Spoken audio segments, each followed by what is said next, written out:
ஓம் சக்தி.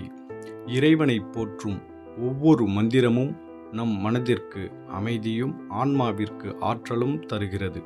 இந்த வீடியோவில் மேல்மருவத்தூர் ஆதிபராசக்தி 108 குரு போற்றி மந்திரங்களும் அதன் விளக்கமும் என்ற தலைப்பில் ஆழமான அர்த்தங்களையும் அதன் தெய்வீக சக்தியையும் நாம் ஒவ்வொன்றாக அறிந்து கொள்ளலாம்.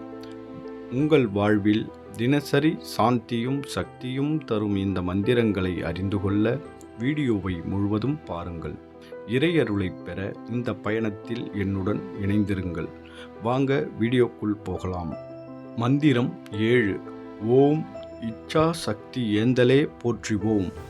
இச்சை என்பதற்கு விருப்பம் என்று பொருள். தாம் விரும்புவதை விரும்பியபடி படைக்கவல்ல இச்சாசக்தியை பெற்ற தலைவர் அருள் திரு அடிகளார் அவர்களை போற்றி வணங்குகிறோம்.